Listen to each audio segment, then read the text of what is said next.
वंशी विभूषितकरान्नवनीरदाभा पीताम्बरादरुणबिम्बफलादरुष्ठात् पूर्णेन्दुसुन्दरमुखारदरविन्दनेत्रा कृष्णात् परं किमपि तत्त्वमहं न जाने। क्लीं प्रणतः क्लेशनाशाय गोविंदाय नमो नमः। आप सभी भारतवासियों को एवं सभी सनातन धर्म प्रेमियों को भगवान श्री कृष्ण के प्राकट्योत्सव की बहुत बहुत शुभकामनाएं। बंधुओं, भगवान श्री कृष्ण का अवतार इस पृथ्वी पर हमारे जीवन के लिए बहुत ही मार्गदर्शक रहा है।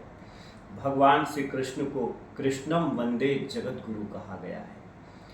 इस ब्रह्मांड में तीनों लोक में अगर कोई जगत गुरु है तो वो भगवान शंकर के ने शंकराचार्य का अवतार लेकर जगत गुरु शंकराचार्य कहलाए। उसी प्रकार से भगवान श्री कृष्ण कृष्णम वंदे जगत गुरु कहलाए। भगवान श्री कृष्ण ने अर्जुन को रण क्षेत्र में गीता का ज्ञान दिया और वही गीता हमारे लिए ज्ञान और एक गुरु का कार्य करती है। बंधुओं, हमारे धर्मशास्त्र के अनुसार रामायण हमें मर्यादा सिखाती है और महाभारत, भगवान कृष्ण के अंतर्गत ये महाभारत से बढ़कर कोई कानून नहीं है। और उसी के आधार पे जो भगवान ने गीता का उपदेश दिया है, वो गीता हमें जीवन का सार सिखाती है। हमारा जीवन क्या है, हम क्यों आए हैं, कहाँ से आए हैं, कहाँ जाएंगे, उसका यथार्थ अगर देखना है तो हमें गीता को पढ़ना चाहिए। यदि आपको बहुत ज़्यादा मोह है या तनाव है या निराशा है या अवसाद है तो आपको गीता अवश्य पढ़ना चाहिए। गीता आपके अंदर के ज्ञान चक्षु को खोल के आपके जीवन का मार्गदर्शन कर देंगे। इसलिए भगवान कृष्ण को कहा है कृष्णम वंदे जगत गुरु। बंधुओं, भगवान श्री कृष्ण ने जब इस पृथ्वी पर अवतार लिया तो उनके जीवन में कई संघर्ष और कठिनाइयाँ और आपदा और विपदाएं उनके जीवन में आई, लेकिन भगवान श्री कृष्ण ने बड़ी प्रसन्नता से और सहजता से और धैर्यता से उन विपदाओं को निकालकर अपने जीवन को सदैव प्रसन्न चित्त रखा है। बंधुओं, इसलिए आज की इस वर्तमान युग में हर व्यक्ति के जीवन में कहीं न कहीं समस्याएं हैं, बाधाएं हैं, कष्ट हैं, विपदाएं हैं, चाहे वो शारीरिक हो, मानसिक हो, आर्थिक हो, सामाजिक हो, सभी समस्याएं हैं।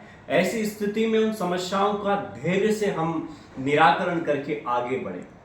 कोई समस्या आती है, कोई बाधा आती है तो वो समाधान चाहती है। वो बाधा पर निर्भर करता है कि किस तरह की वो समस्या का समाधान चाहती है।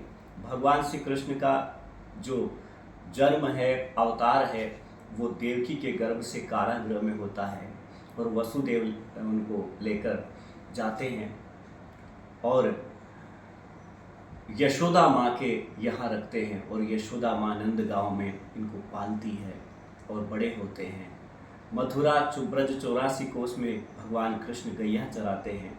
गाय को भी वो माँ मानते हैं क्योंकि गाय का दूध पीते थे और उससे बड़े हुए हैं। तो भगवान ब्रज 84 कोस में अपनी पादुका नहीं पहनते थे, बिना पादुका, क्योंकि माँ के खुर में पादुका नहीं है। इसलिए भगवान ऐसा ऋषि संत की कथाओं में हमने श्रवण किया है। बंधुओं, उसी के साथ साथ में जिस प्रकार एक बालक का जन्म होता है तो उसके जीवन में कुंडली में कई घात योग होते हैं। भगवान श्री कृष्ण को जल घात, वाहन दुर्घटना में आपने देखा होगा बैलगाड़ी भगवान कृष्ण के ऊपर गिर जाती है।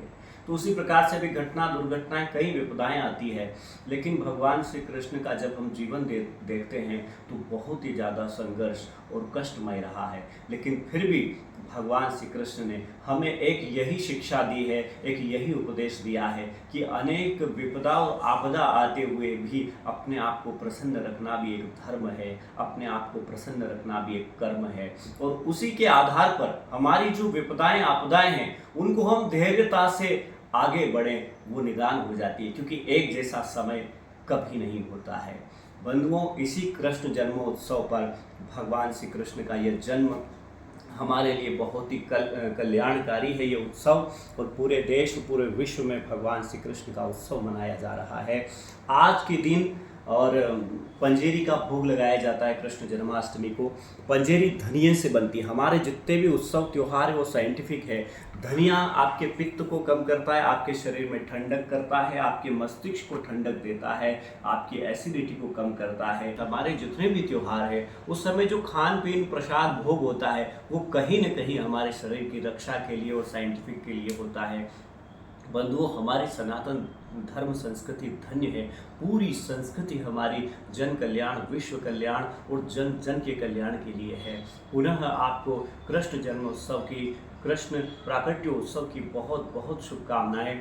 हम सभी भारतवासियों में और सभी सनातनियों में परस्पर स्नेह, प्रेम और भाव और समर्पण और वात्सल्य सदैव बना रहे। भगवान कृष्ण ने एक ही संदेश दिया है कि बंधुओं, एक दूसरे से आप स्नेह करें, ईर्ष्या की भावना को दूर रखें, द्वेषता की भावना को दूर रखें और जीवन में एक दूसरे का समर्पण, भाव, सम्मान और ये सभी आप ध्यान में रखते रहें।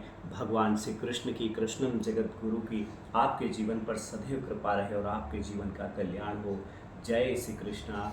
हर हर महादेव।